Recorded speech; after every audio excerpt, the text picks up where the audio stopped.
Surviving infidelity. Wife of 5 years cheated, and now I feel absolutely nothing for her. And that scares me. With updates. Original post. 7 years ago, my wife, Wendy, 32 female, and I, 34 male, met through friends. After dating for 2 years, we tied the knot, marking 5 years of marriage. Following my completion of law school, I dedicated myself to a demanding workload as an associate at my firm, logging 60 hours per week during the initial 2 years of our marriage. That effort paid off, and I'm doing well professionally. Wendy was a teacher at a private school, but as soon as we got married, she quit so she could go back to school for her master's in education and is currently in an educational doctoral program while working part-time. This was a bit of a financial strain since I wanted to pay off my student loans as quickly as possible, but we managed.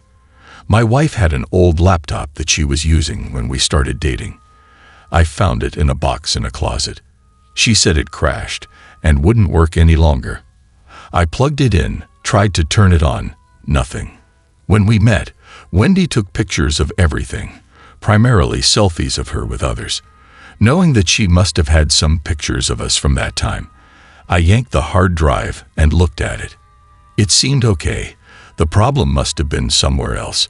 Wanting to surprise her with pictures of when we first started dating, I waited until she left to go visit her sister before I plugged it into a SATA cable connector to my PC. There were pictures there, plenty of pictures. Some were of us on dates, laughing, smiling. They brought back some good memories. But there were also others of her with different people.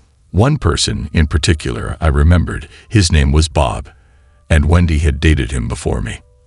There were lots of pictures of her and Bob. I wanted to grab only our pictures, so I thought the easiest way would be to organize them by date, figuring the latest pictures would be of only us.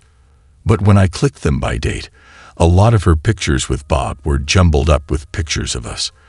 I began to open the pictures one by one, and noticed that in a few of her pictures with Bob, where they were cuddling and kissing, she was wearing a necklace, a locket that I had given her as a birthday present in the 2nd year we were dating.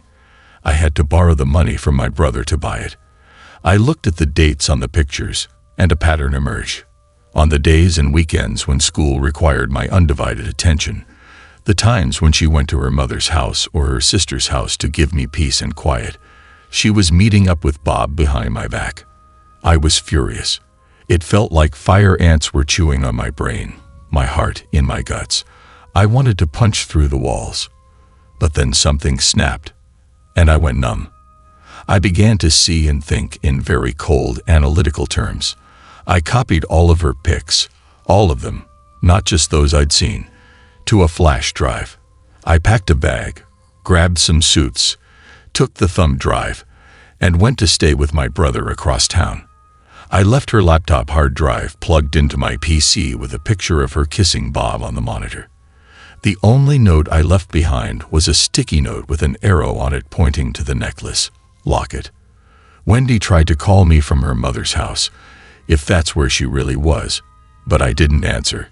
It wasn't until a few hours later, after she presumably got back to her apartment and saw the picture on the monitor, that she blew up my phone with voicemails and texts. I ignored them all. I've already met with another associate who works in the family law department about separation and divorce. We have no children or real property since a lot of our money went to paying off my loans and for her tuition. My firm has circled the wagons around me, so her calls go to voicemail. She's not allowed onto the property. Security already turned her away. Wendy tracked me down at my brother's house, but he made it clear to her on the phone that if she tries to come over, he'll set his Dobermans on her. He told me she was screaming, sobbing, and begging on the phone. It didn't make me sad or happy or anything. I felt nothing. My marriage is over. I've accepted that, but it's been 2 days, and I still feel nothing. No pain, no anger, nothing. How is it possible that I have no more feelings for her? No desire to ever see her again. No desire to reconcile. Now that I'm alone with my thoughts, feeling this nothing for her scares me. Is this going to last? Am I still in shock? Am I permanently broken? The upside is that I've never seen clearer solutions in my cases. Now for the top advice before reading the first update. I am sorry, man, this happened to you. A good thing is that you found out before any children involved. I am not going to lie, man. I would do the same thing and never look back. Though I think eventually you will meet with her and her sob story. I was lonely. It was nothing. I realized I love only you, etc. A person capable of hurting you that way worth not another second of your life. As for feeling nothing, it's the shock of finding out that the person you love never existed. It's a self-defense mechanism that, unfortunately, will wear off, and the pain will come. Shield yourself with loved ones to get through it. Mourn her, then like she died, and move on to someone worthy. I was lonely. It was nothing. You know, to me, this is even worse. To cheat on your partner and break their heart over a supposedly meaningless fling would hurt me more than if my significant other fell in love with someone else, because sometimes feelings catch you by surprise, and that euphoria is hard to resist. Disclaimer: cheating is bad, no matter what. I'm not excusing it in any way. The opposite of love isn't hate, it's indifference. As a fellow lawyer, I understand how hard the work-life balance can be. At least you should be able to make a clean break and move on. The lack of hate or anger isn't necessarily a bad sign for you or your future relationships, just your current marriage. All the best. The opposite of love isn't hate, it's indifference. The truth: just stop caring about them. Hate shows that you have them on your mind, but indifference makes their existence blur away. It's only been 2 days. Maybe you are still in shock. Best advice at this point would be individual counseling. Good luck. This, but also having experienced something similar myself, a lot of our ideals about who our partner is as a person shape our feelings for them. When you find out something that completely shatters that ideal, it's like the person you love stops existing, never existed, and the person left in front of you is a total stranger. It's been 6 years since my 9-year relationship ended, and I still have not cried over it. There was a small window where I missed them, about 8 months out, but it was only because dating was an emotional pain in the neck, and I missed the stability, and the distance started to rebuild some of those false ideals. Luckily, I did not entertain that rabbit hole, and my life is so much happier than I ever was before with that partner. Now for the first update. First, let me thank everyone for your replies. I'm overwhelmed by the positive responses and want to thank everyone who's experienced the same numbness for sharing with me. It helps to know that it's a normal response. I'll look into individual counseling in the near future. The associate at my firm handling my case, let's call her Gail, reviewed the other pictures on the flash drive and found quite a few where Wendy is cuddling/kissing Bob, and the engagement ring I gave her is easily discernible. When I was told this, I didn't feel any pain or anger, only elation. I smiled, oddly enough. I asked Gail why this awful news made me happy. She said that it's because it vindicates every action I've taken since I left. I've been no contact with Wendy, and all communications have been through Gail, except for her family and friends who mistakenly think my brother and his wife will be a sympathetic ear. They're not. Gail's already prepared a separation agreement and scheduled a meeting with Wendy on Thursday afternoon. Gail made it clear to Wendy that if she isn't represented by counsel, then I won't be attending. A word about Gail. I can't post her firm nickname, but let's just say if you think Pit Viper, you'd get the right idea. I'm glad she's on my side. We'll be filing the petition for divorce shortly. Gail believes any spousal support will be minimal and end quickly. As she said, I'll likely get stuck paying the rent for the next 5 months until our lease ends and Wendy completes the last of her doctoral courses. The only significant asset we have is the account with our savings for a down payment on a house, but it's a dual signature account with no ATM access. Thank you, long-forgotten bank guy, for suggesting that as an extra security measure against fraud. My sister-in-law went over to my apartment when Wendy was supposed to be at her part-time job to grab more of my clothes and personal items. She ended up listening to Wendy for a couple of hours. The Redditor who said Wendy would straight up lie about pretty much everything nailed it. The whole time sister-in-law was packing up my stuff, Wendy was telling one easily provable lie after another. Getting nowhere, Wendy asked sister-in-law, "Isn't there a guy in your background that just gets inside your head? And you can't say no." So I guess that's my answer to why she cheated. Bob is a JD, and Wendy is weak-minded. By the way, sister-in-law did answer her question. Yes, I married him. Spending time with my brother's family has kept me from feeling isolated. My nephews are crushing me in video games, and I'm enjoying every second of it. Work's going great, and the partner who oversees my department stopped by to tell me that he's really proud of how I haven't let this personal issue negatively affect my work. Well, that's it for now. Thank you to everyone that replied with supportive posts. I can't explain how much it helps to know I'm not the only one to go through something like this, or the apathy I feel toward my soon-to-be ex. Now for some top comments before reading the final update. Sister-in-law's answer crushed it. You owe her big time. Congrats, man. Glad your firm stood by you. Excellent blindsided regrouped plan of action. Pulled the ripcord and safe landing. Besides your career, go do what you always wanted to do. Learn to fly, sailing lessons, sailplane lessons, scuba diving, kiteboarding, race car driving lessons. You will meet new and interesting people while learning and having fun. Congratulations on achieving apathy toward your wayward wife. That is the state of being to aim for when ditching a cheater. Some of us have struggled for years to achieve the zen of meh. It appears that you are the anti-manipulation Jedi Master. Great job, and good riddance to her. And now for the second and final update. Wendy found a lawyer, Todd. Gail and I met with him on neutral ground at another firm. We all had to wear masks due to COVID, which made it look like we were there to rob the place or something.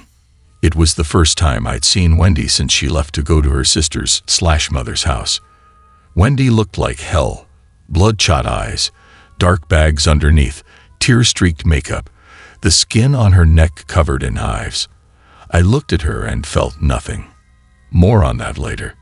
The second she saw me, Wendy blurted out that she was sorry for everything, that she loved me, that she couldn't live without me, that this was all a mistake, all the standard garbage. She tried to hug me, but Gail inserted herself between us and told Todd to remind Wendy that she is not to speak directly to me or Gail, that she is to talk to Todd, who will talk to Gail, who will talk to me. Gail had told me to say nothing and keep a blank expression on my face. I thought this would be hard since I've been worrying about if my initial anger would return, but it didn't. I was still numb, kind of in a daze, like an out-of-body experience. Todd asked about reconciliation. Gail made it clear that we were there to review the separation agreement, nothing else. Wendy yelled at me that we've been married for 5 years, and I shouldn't throw it all away over a mistake.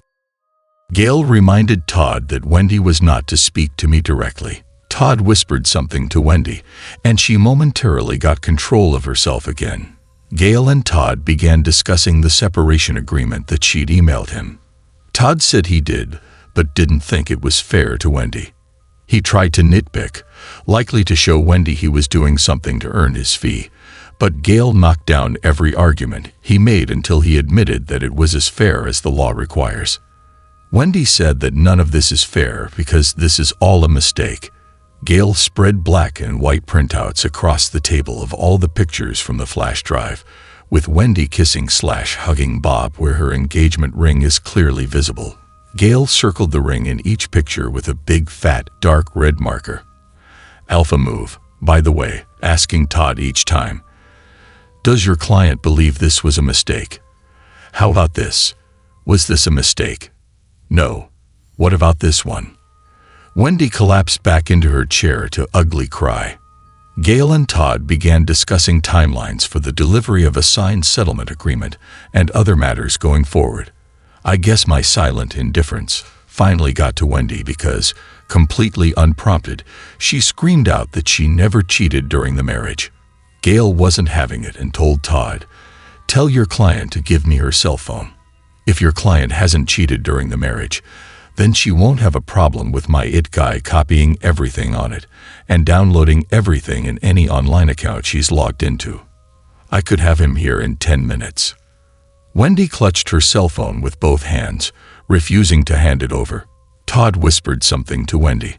I'm certain he told her she just admitted to cheating. Cue more sobbing. I smiled underneath my mask but said nothing. At this point, I felt sorry for Todd. Call it professional empathy. I've been in his shoes before, you know. You've got a loser case with a loser client. The other attorney is 1982 to 1986 Wayne Gretzky, and you're a second-string high school goalie with a slow glove hand. Basically, you just want the beating to end. When the meeting was over, I left without saying a word to Wendy. What's the use? Every word out of her mouth is going to be a lie. Gail received the signed separation agreement yesterday afternoon. I thought I'd be on the hook for the rent until June, if only to protect my own credit. But instead, we're going to equally divide the home down payment savings account. This was the care to get Wendy to sign the separation agreement so quickly. Wendy will pay the rent herself starting this month, along with all utilities, etc. between housing costs and her school costs. She'll have a little money left over, enough to move to a new place. Apparently, Wendy thinks this was a win for her, but it's a tactical move that eliminates the one significant asset we had. Divorce now will be much easier. Gail is preparing a petition for an uncontested divorce, so we won't even have to go to court. Here's the best news. Turns out that while we were in our 5th year of marriage, we haven't been married for a full 5 years. 4 years and 7 months. In our state, if the marriage is less than 5 full years, then the family court typically seeks rescission, a concept borrowed from contract law. This means the court will put the parties back in the financial position they were in before the agreement, or in our case, before the marriage.